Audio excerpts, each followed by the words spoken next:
साथ संगत जी, प्रेम से कहना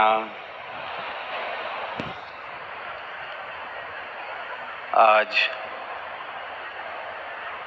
76वें वार्षिक समागम का दूसरा दिन और किस प्रकार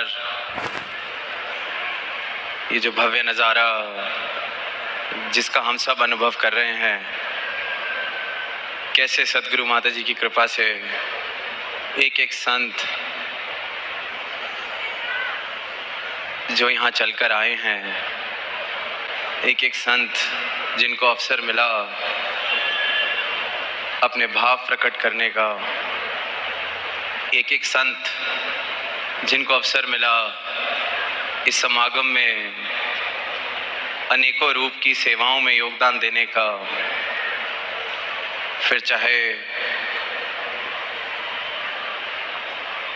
वो इस पंडाल के अंदर की सेवाएं हैं या इस विशाल समागम मैदान में किसी भी कोने में किसी भी रूप से वो सेवाएं निभाई जा रही हैं, पर एक एक महापुरुष, एक एक संत जिसने भी किसी भी रूप में सेवा निभाई, या एक एक संत जो यहाँ आके उन सेवाओं को प्रवान कर रहे हैं, सदगुरु का एक एक महापुरुष, एक एक भक्त अपने आप में सकून शब्द की परिभाषा है। सदगुरु के भक्तों का जीवन अपने आप में सुकून पहुंचाने का काम करता है इस संसार में। The life of the devotee, of Sadguru's true devotee, is in itself the personification of the word sukoon, the eternal peace, the peace within that we have been talking about. Life lived as per the Sadguru's directions, commandments, a life that is truly lived with devotion, with utmost devotion, becomes the personification of the very word peace. A peace which is unknown, unheard of by most of this world. A state which the world has started to believe is nothing but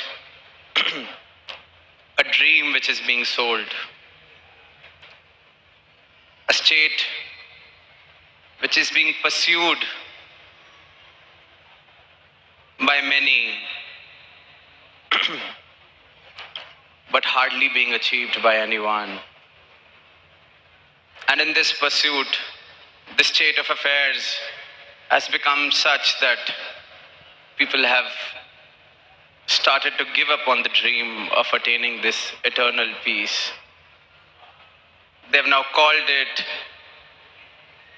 a far-fetched dream being sold by someone, a magic trick being sold by someone. That is the level of hopelessness. That is the level of skepticism that is pervading throughout the world. इंसान ने इस बात पर ही हार मान ली है कि सुकून जैसा कुछ प्राप्त भी हो सकता है, सुकून जैसा कुछ एग्जिस्ट भी करता है, होता भी है। कोशिशें इस कदर की गई इसे प्राप्त करने की, और जब कहीं नहीं पहुंचे तो ये बात माननी आसान लगती है कि शायद ऐसा कुछ होता ही नहीं, क्योंकि जब ये मान लिया जाता है कि ये प्राप्त किया ही नहीं जा सकता या ये है ही नहीं, तो कोई अधूरापन महसूस होना बंद हो जाता है। ऐसे नहीं लगता कि कुछ प्राप्त करने योग्य था, जो सबसे बहुमूल्य था, जिसको प्राप्त करने के लिए ये मानस तन मिला था, ऐसी किसी प्राप्ति से मैं वंचित रह गया हूं। तो इंसान एक झूठा सुकून अपने आप को दे देता है, ये कह के, ये मान के कि ऐसा कुछ है ही नहीं। और सुकून जिसने भी प्राप्त किया है, उसकी झलक भी किसी ने अगर देखी है, पाई है, किसी क्षण में भी अगर सुकून का अनुभव किया है, तो सारे के सारे इस बात की गवाही देंगे कि सुकून सद्गुरु की कृपा से सत्य को पाकर ही प्राप्त हो सकता है। जीवन में अगर सुकून आ सकता है तो जब जीवन में सत्य आ जाए, जब इस परम सत्य का एहसास जीवन में बस जाए, तो ही सुकून आ सकता है। वरना उससे पहले जो कुछ भी है वो मेरी अपनी बनाई हुई, अपनी बनावटें, अपनी परिभाषा, जिस चीज से मैं राजी हो जाऊं, जिस चीज तक मैं अपनी क्षमता समझूं कि इसको मैं प्राप्त कर लिया, तो इसी को कह दूं कि यही सब कुछ है। इसी दौड़ में फिर दुनिया चल रही है। बताना बहुत मुश्किल, समझाना बहुत मुश्किल कि सुकून कहाँ किसे जाता है। वो अक्सर जो बात बचपन से सुनते आए हैं, जब परमात्मा के विषय में कहा जाता है कि गूंगे का गुड़, कैसे बताए गूंगा कि क्या है भक्ति का आनंद, कैसे बताए भक्त कि क्या आनंद मुझे मिलता है इस भक्ति से। कैसे किसी को अपने दिल के भाव वो बताए कि क्या आनंद मुझे मिलता है जब सद्गुरु के दर्शन होते हैं, क्या आनंद मुझे मिलता है जब इनकी एक झलक भी प्राप्त हो जाती है। अब उस नज़ारे को देखने के लिए तो वो भक्त वाली आंख, और वो भक्त वाली आंख भी फिर देने वाला ये सद्गुरु। अक्सर इतिहास की किताबों में जब प्रेम का जिक्र होता है तो कई सारी ऐसी कहानियां हम बचपन से जिनका जिक्र संगीत में, साहित्य में सुनते आते हैं। उसी में एक बड़ा प्रसिद्ध किस्सा लैला मजनू का भी,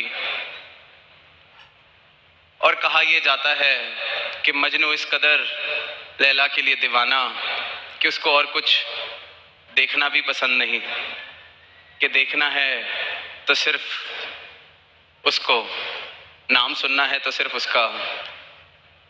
और सबने जा जाके बस यही कहना कि तू क्यों पागल हुआ बैठा है, वो तो देखने में भी कुछ खास नहीं, कुछ खास गुण भी नहीं। तो मजनू ने सबको यही कहना कि लैला को देखना है तो मेरी आंख से देखना पड़ेगा। मजनू की आंख चाहिए लैला को देखने के लिए। और यही अवस्था हर एक भक्त की है कि इस परमात्मा को देखना है, मेरे सद्गुरु की कृपा को देखना है, हर कण में इसको देखना है। तो ये जो आंख इन्होंने मुझे बख्शी है, ये पहले प्राप्त कर लो, ये इससे ले लो। प्रसाद संगत सुकून का जिक्र कर रहे हैं, अनेकों ऐसे एग्जाम्पल्स लिए गए, उदाहरण लिए गए सुकून को बताने के। तो दास के मन में भाव आ रहा था, जब डॉक्टर के पास जाते हैं, सेहत अगर किसी कारण ठीक महसूस नहीं होती, तो डॉक्टर इस बात पे समय नहीं गवाता कि स्वास्थ्य कैसा दिखता है, स्वास्थ्य होना क्या होता है।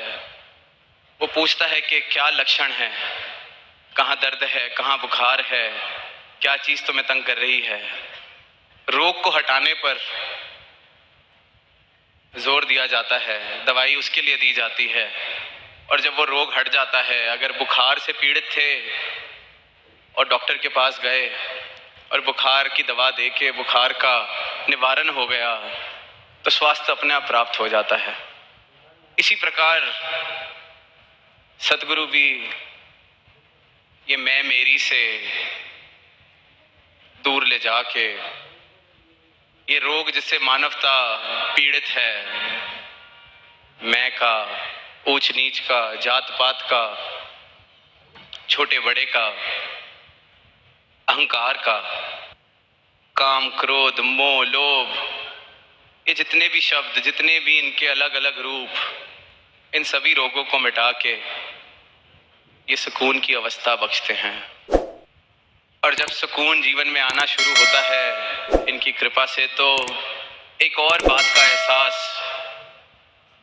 कि अभी तक अगर इस सुकून से मैं वंचित था तो उसका कारण सिर्फ और सिर्फ मैं था। मैं था इसलिए तनाव था, मैं हूं इसलिए तनाव में हूं, मैं हूं इसलिए चिंता में हूं, मैं हूं। आज भी सुना कि ये जो दुख का मूल है ये द्वैत का भाव है। जब तक हम दो हैं, जब तक इस परमात्मा से, निरंकार से, सत्य से अलग मेरी कोई हस्ती है, इसकी रजा से विपरीत मेरी कोई रजा है, तो तनाव तो बना रहेगा। इसलिए कल सतगुरु माता जी ने समर्पण पर इस तरह से आशीर्वाद दिए सारी साध संगत को कि समर्पण से ही सुकून है। और ये भी बताया कि समर्पण सिर्फ इस शरीर के झुकने का नहीं नाम, समर्पण किसी डर की वजह से झुकने को नहीं कहा जाता, समर्पण किसी ऊंचे ओहदे के आगे झुकने को नहीं कहा जाता। ऐसे तो समाज में ऐसी कई पोजीशंस ऑफ पावर हैं, ऐसे कई ओहदे हैं जिनके आगे सारी दुनिया झुकती है। इतिहास को पढ़ के देखते हैं तो ऐसी कई हुकूमतें हुई जिन्होंने पूरे के पूरे देश को झुकाया, पूरी की पूरी कम्युनिटी को झुका दिया, जिसको हम गुलामी का भी नाम देते हैं। पर उस झुकने में सुकून और आनंद बिल्कुल भी नहीं। सुकून सतगुरु ने बताया कि समर्पण से, दास भावना से। और दोनों में फर्क ये कि वहां जोर जबरदस्ती है, वहां डर है, वहां दंड का डर है, क्या परिणाम होगा अगर नहीं झुकूंगा, तो वो शरीर जरूर झुक जाएगा। शायद मैं ताउम्र काम भी इच्छा अनुसार कर लूंगा किसी के, पर जीवन भर वो तनाव, वो रंजिश मेरे दिल में बनी रहेगी। पर जहां ये समर्पण और दास भावना, क्योंकि ये जो झुकना होता है ये सदगुरु के प्रेम के आगे, सदगुरु की इस हस्ती के आगे मैं स्वयं का समर्पण अपनी इच्छा से, अपनी स्वतंत्रता से करता हूं।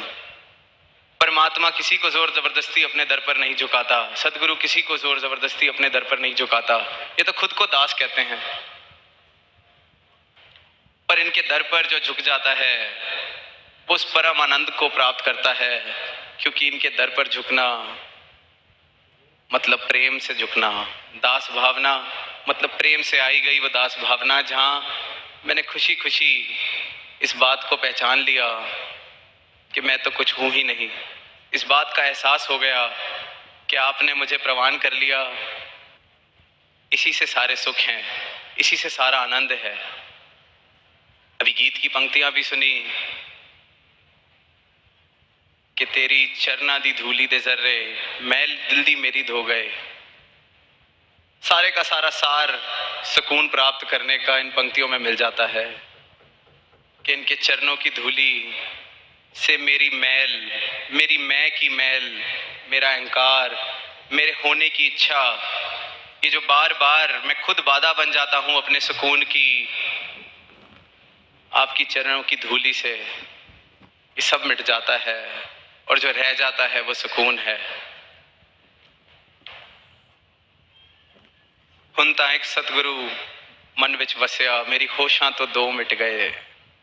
ये जो दो से एक की यात्रा है, अब तक तो जो मैं परछाई अपने साथ लेके चलता हूँ, जो हस्ती मैंने अपनी बना ली है, जो ये परछाइयों की लड़ाई में मैं जीत हार के विषय से अपना सुकून खोए चलता हूँ कि मेरी परछाई किसी और की परछाई से छोटी है या बड़ी, मेरी परछाई पर किसी ने पैर रख दिया, कोई जानता नहीं मैं कौन हूँ। अभी तो इन्हीं परछाइयों की लड़ाइयों में जब तक मैं फंसा रहूँगा तो सुकून तो जीवन में आ नहीं सकता।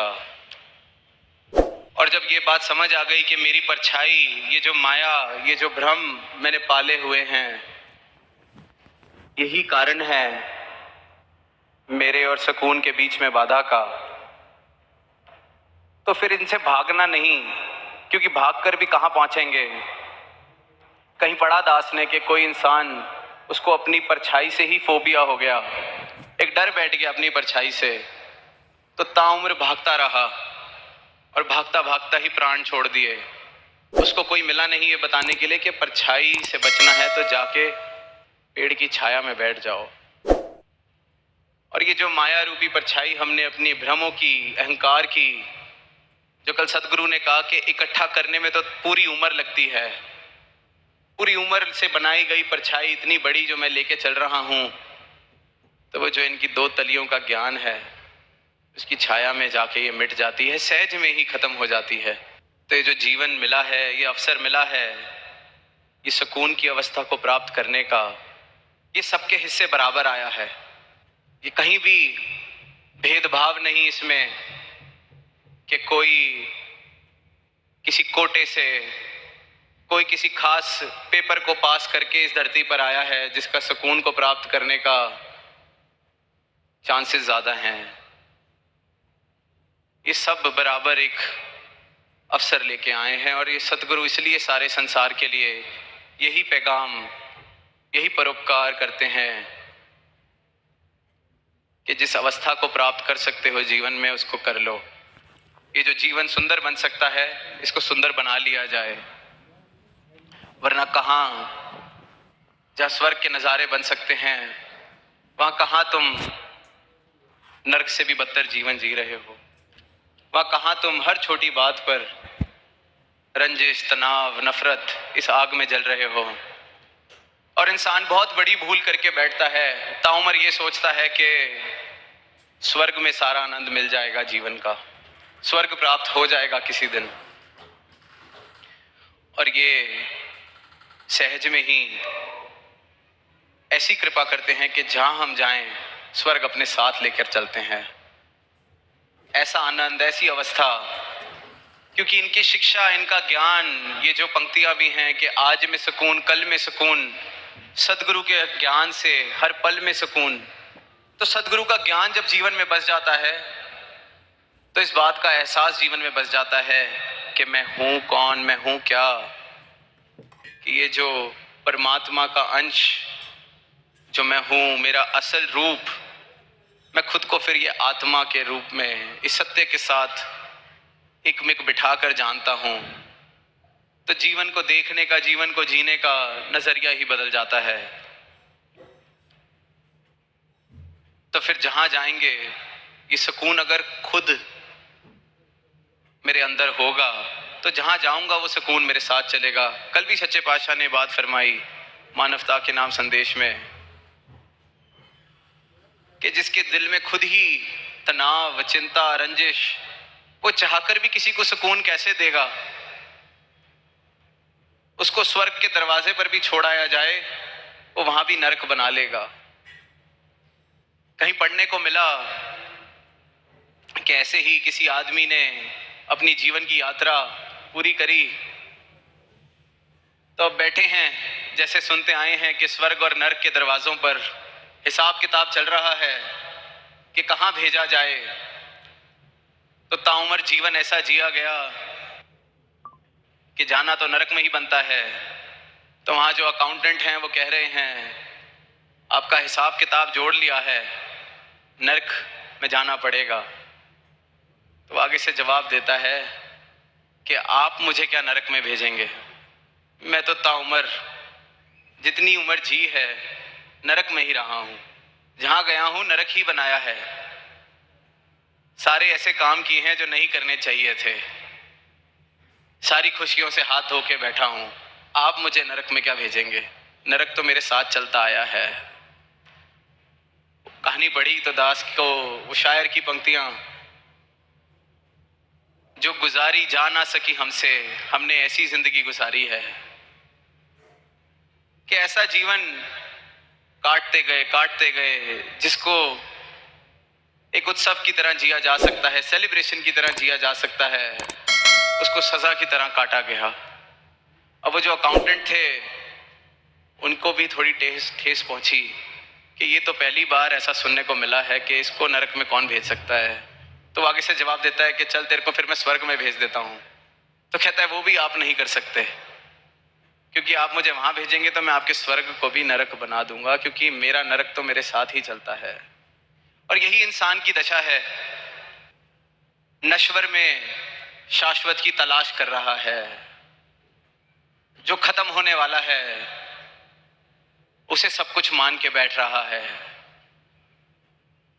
सच और झूठ का उसको फर्क पता नहीं, और पता भी चलता है तो फिर वो ऐसे सोचने लगता है कि जीवन का सार ही क्या है। ये जो सवाल है कि जीवन का सार ही क्या है, बड़े बड़े फिलोसोफर्स, बड़े बड़े दार्शनिकों ने बड़े बड़े उल्लेख कर दिए इस बात को सिद्ध करने के लिए कि इस जीवन का कोई सार नहीं, ये जीवन जीने योग्य नहीं, ये तो बस तुम्हें फेंक दिया गया है इस धरती पर, अब काट लो जैसे उम्र काटनी है। और जीवन का एकमात्र सार, जीवन को सार जिस चीज से मिलता है वो है प्रेम। और वो प्रेम कोई सौदीबाजी वाला प्रेम नहीं, वो प्रेम नहीं जिसे दुनिया प्रेम समझती है। वो प्रेम जो सदगुरु कह रहे हैं कि हम बन सकते हैं, कर नहीं सकते, बन सकते हैं। ये हमारा स्वभाव है। इस परमात्मा को प्राप्त करके, हर एक कण कण में इस परमात्मा के दर्शन करके, जो प्रेम, जिस तरह से परमात्मा ने तुम्हें प्रेम की छवि बनाकर भेजा है, अपनी उस अवस्था को प्राप्त करके खुद प्रेम बन सकते हो। और जब वो प्रेम जीवन में आता है तो जीवन में सिर्फ और सिर्फ सार ही दिखता है। फिर ऐसा नहीं लगता कि जीवन असार है, कि करे क्या जी के। प्रेम ही एकमात्र सार है इस जीवन का। तभी बार बार जिन प्रेम कियो तिन्हीं प्रभ पायो, क्योंकि प्रेम और परमात्मा जीवन में इकट्ठे ही आते हैं। क्योंकि परमात्मा के जीवन में आने के अलायदा जिसे हम प्रेम कहते हैं वो तो कंडीशनिंग है, वो तो समाज से जो हमने उठते पड़ते सीखा कि प्रेम किसे कहा जाता है, वो तो उसको कहा जाता है। पर असली में प्रेम क्या है, ये सद्गुरु का ब्रह्म ज्ञान, सद्गुरु की भक्ति से मुझे मिलता है। मेरे जीवन में एक ऐसी अवस्था आने लगती है कि हर पत्ते विच सूरत तेरी, हर जर्रे ते तेरा नाम, कि जहां देखता हूं आप ही की कृपा, आप ही का प्रेम, आप ही की अनुकंपा। और ऐसा जीवन हर एक इंसान प्राप्त कर सकता है। हर एक इंसान हकदार है सत्य के साथ जीवन जीने का। और जहां ये जीवन जीते हैं इस यात्रा में, तो परिस्थितियां हर तरीके की आती हैं, प्रतिकूल अनुकूल हर तरीके की परिस्थितियों ने आना ही है। कई बार दिल इस तरह भी हो जाता है कि ये परिस्थिति आ गई है तो ये काटनी मुश्किल हो जाएगी। और कई बार कुछ अनुकूल होता है तो लगता है कि इतना सुंदर समा आया और आकर चला भी गया, पता नहीं चला। अब जीवन के इस खेल में किस घड़ी में सुकून मिले। तो किसी शायर ने भी वक्त के ही लिए कुछ इस तरह की बात लिखी कि वक्त का मिजाज कुछ इस तरह है कि मैं मुंतजिर हूं तो ये बढ़ता नहीं, तुम रूबरू हो तो ये थमता नहीं। कि जब तक तो मैं इंतजार में हूं ये वक्त बढ़ता ही नहीं, ऐसे लग रहा है कि थम गया है। एक एक घंटा, एक एक पल सदियों जैसा लगने लगता है। और तुम रूबरू हो तो दिन का दिन कहाँ चला जाता है ये पता ही नहीं चलता। तो ऐसे में सुकून प्राप्त हो तो कैसे हो। अब वो शायर ने तो अपने प्रीतम के लिए, अपने बिलवड के लिए लिखा, पर जीवन के अंदर किसी भी परिस्थिति के अंदर जब हम होते हैं जो अनुकूल लगती है, तो ऐसा लगता है समा पता नहीं कहाँ चला गया। अभी तो शुरू हुआ था सिलसिला, और जहाँ कुछ इस प्रकार जो चाहत से विपरीत, तो वहाँ हालत ऐसी कि ये समा कटेगा कैसे। अब ऐसी परिस्थितियां तो आनी है, ये लाजमी है, जीवन मिला है तो इस प्रकार की परिस्थितियों ने आना है। पर ऐसे हाल में भी सुकून सदगुरु की कृपा से मिलता है, क्योंकि भक्त को, ब्रह्म ज्ञानी को ये पता है कि जब मुंतज़िर था तब भी ये परमात्मा तो मेरे साथ है, ये सत्य तो मेरे साथ है, और जब चाहत के अनुसार सब मेरे हिसाब से है तब भी ये परमात्मा मेरे साथ है। तो जो ध्यान है, जो फोकस है वो स्थिर पर, ये एहसास हो जाता है कि मेरी गहराई, मेरा अस्तित्व इस समुद्र जितना विशाल है। थोड़ी बहुत लहरें उठ भी गई तो वापस शामिल तो इसने समुद्र में ही हो जाना है। इस बात का एहसास, ये अवेयरनेस कि मैं हूं क्या, मुझे हर पल में सुकून बख्शती है। इसलिए बार बार कि सदगुरु के ज्ञान से हर पल में सुकून। और साथ संगत, ये जो मैं का खेल है, अहंकार का हमारे खेल है, ये किस प्रकार इतने सूक्ष्म तरीके से हमारे सुकून में बाधा बनता है, कई बार हमें ही नहीं इस बात का एहसास हो रहा होता। कोई थोड़ी सी प्रशंसा कर दे तो हम इतने उछलते हैं, इतने खुश होते हैं, और फिर आदी होने लगते हैं इसी प्रशंसा के। लगता है कि ये प्रशंसा तो मिलती रहनी चाहिए, और ये चाहत सिर्फ और सिर्फ अहंकार की है कि प्रशंसा जो मिली थी वो मिलती जाए। और हमें गौर से देखेंगे तो बाद में समझ आएगा कि उस प्रशंसा का वैसे तो कोई मूल्य है नहीं, पर ठीक है, दिल को अच्छा लगता है, मन को अच्छा लगता है, अहंकार खुश होता है, पर वहां भी सहजता को बनाए कैसे रखना है, इस एहसास में कि मैं तो करता हूं नहीं। आज बार बार हमने सुना कि सदगुरु के चरणों में जो आ जाता है उसके सारे पाप कट जाते हैं, उसके सारे कर्म कट जाते हैं, क्योंकि सदगुरु अपना ब्रह्म ज्ञान जब बख्शते हैं तो मुझे ये बता देते हैं कि तू करता नहीं है। तो अगर अब आगे का जीवन कर्ता मान के जिया जाएगा फिर तो इस ब्रह्म ज्ञान का कोई फायदा नहीं, और इस बात का एहसास घट जाएगा कि मैं हूं क्या, तो फिर अच्छा बुरा कोई कर्म, सही गलत कोई कर्म, मेरे सही गलत की परिभाषा भी फिर मेरी अपनी नहीं। फिर जो सतगुरु ने कह दिया, अक्सर हम कहते हैं दिन को दिन, रात को रात, रात को दिन, सतगुरु जो कह दे हम उसको मान लें, पर वहीं हमारी कंडीशनिंग फिर बीच में आने लगती है, जो मैं पल पल बड़ा होते होते सीखता आया कि क्या सही क्या गलत। अगर कभी कुछ उसके विपरीत मुझे कह दिया जाए तो वहां फिर समर्पण मैं नहीं कर पाता। वहां मेरा अहंकार या मेरी जो हस्ती जिसको मैंने इकट्ठा किया है इतने सालों से, वो बीच में आकर खड़ी हो जाती है कि बात तालमेल नहीं खा रही।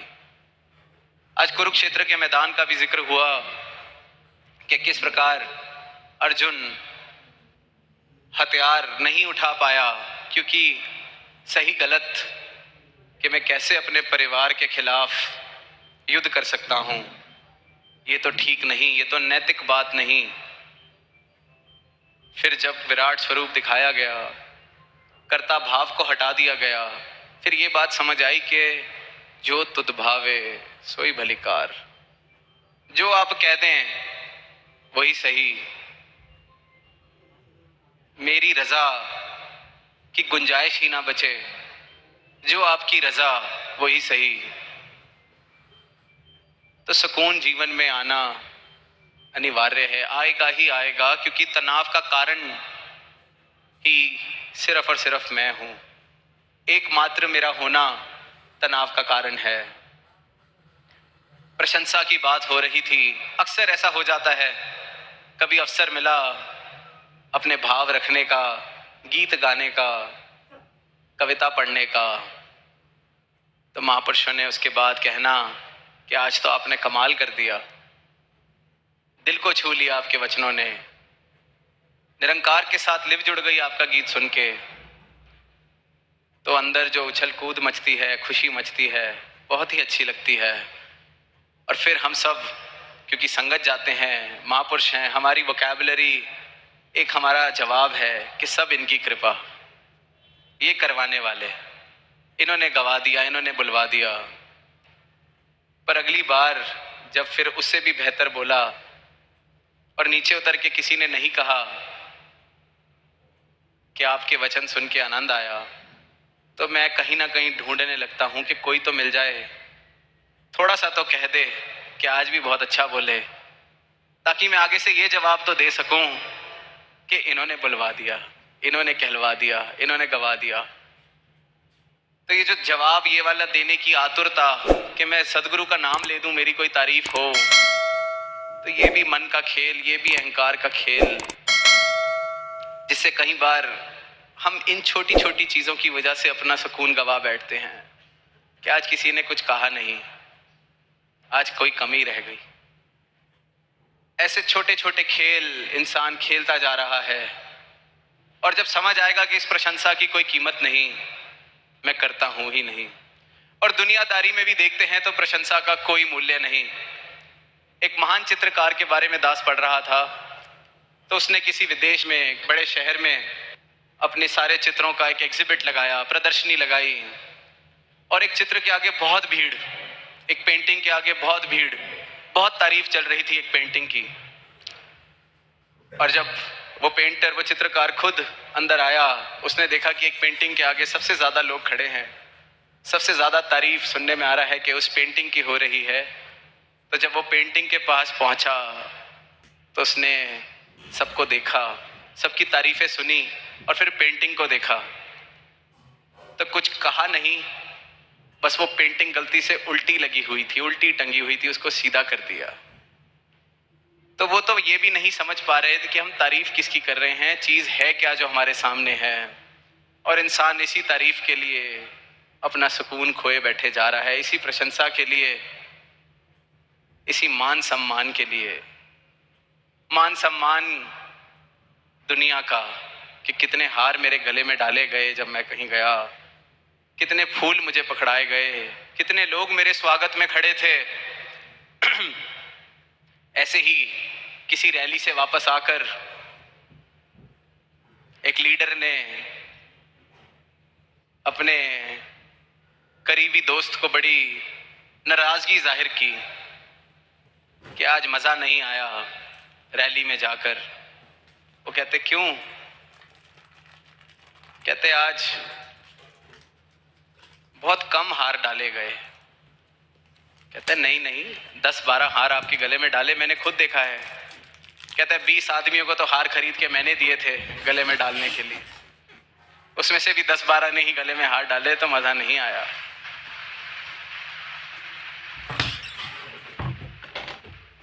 तो ये जो दौड़ है इस झूठी हस्ती को और बड़ा करने की, इस झूठी परछाई को और विशाल करने की, इस सपने को और गहरी नींद में जाकर देखने की, ये सिर्फ और सिर्फ सदगुरु का ब्रह्म ज्ञान जब जीवन में आता है, जब सच और झूठ की परिभाषा, सत्य क्या है ये समझ आता है, तो जीवन सुकून की यात्रा, और जीवन में हमारी यात्रा भी सुकून से होने लगती है। वो कोई एक्सटर्नल स्टिमुलस का वेट नहीं करती, किसी भारी कारण का वेट नहीं करती। इंतजार किसी भारी कारण का नहीं है सुकून में रहने के लिए। सुकून ये ऐसा बख्शते हैं कि सुकून मैं बनने लगता हूं। इनकी कृपा से ऐसा समर्पण मेरे जीवन में आता है कि तू करता तू भया मुझ में रही ना हूं, कि मैं हूं ये भाव भी जीवन से कब सहज में खत्म हो जाता है। अब तू ही तू, तेरी रजा ही सारी रजा है, मेरी रजा रहे ही ना, क्योंकि जब जब मेरी रजा को मैं बीच में लाया तो मैंने सुकून को अपने खोया। जो आपने मुझे देकर ही भेजा है इस धरती पर, मुझे वापस लौटाया। जिसको मैं खो बैठा था मैं उसको फिर खो बैठता हूं जब अपनी मैं के साथ अपने आप को जोड़ने लगता हूं। फिर किसी उथल पुथल से मेरा सर अपनी खुशी से इनके चरणों में झुका रहे तो सुकून भी प्राप्त होगा, प्रेम भी मैं बनता चला जाऊंगा। जैसे पानी को अगर उबाला जाए तो कोई ज़्यादा मेहनत नहीं करनी पड़ती पानी का भाप बनाने में। पानी को बस 100 डिग्री पर पहुंचाना पड़ता है, बॉइलिंग पॉइंट पे। अगर पानी 100 डिग्री पर पहुंच जाए उबलते उबलते तो वो भाप में बनने लगता है। वहीं जहां मेरा समर्पण पूर्ण रूप से इनके चरणों में हो जाता है, मेरी मैं इनके चरणों में मिटने लगती है, मेरी दिल की मैल इनके चरणों की धूली से साफ होने लगती है, तो मैं भी अपने आप सुकून होता चला जाता हूँ, प्रेम होता चला जाता हूँ। तो अंत में दास सदगुरु माता जी के चरणों में यही अरदास करेगा कि जो समागम आप जी की कृपा से इतना सुंदर रूप ये जो बना है, देश विदेश से महापुरुष चलकर आए हैं, संत चलकर आए हैं, जिज्ञासु चलकर आए हैं। आप जी ऐसी अनुकंपा करना, ऐसी कृपा करना, ऐसी मेहर करना कि सारा संसार ही इस सुकून को प्राप्त कर सके। एक एक संत आपका ऐसा जीवन जिए कि जब सुकून शब्द का जिक्र हो तो उनको जानने वाला उनका नाम ले। कोई बोले कि सुकून की परिभाषा क्या है, तो आप जी के संतों का नाम गिनवाए अपने मित्रगण में, अपने सोशल सर्कल में। और साथ संगत जीवन को सुकून से जीने के लिए और खुद प्रेम और सुकून बनने के लिए हम सिर्फ अपनी मैं को झुकाते चले जाएं। सतगुरु मैनू चरनी लाया, भरम भुले का सब गवाया, चिंता दिल दी हो गई दूर, जिधर वेखा नूरो नूर। जब चिंता दूर हो जाएगी तो जो रह जाएगा वो सुकून ही है, और वो इनके चरणों से ही मिलना है। तो अंत में दातार से, सतगुरु से फिर यही अरदास कि सबको सुकून बख्शना, सबके जीवन में खुशहाली बख्शना, और सबकी तोड़ आपके चरणों में अंत श्वासों तक निभा देना। प्रेम से कहना, धन।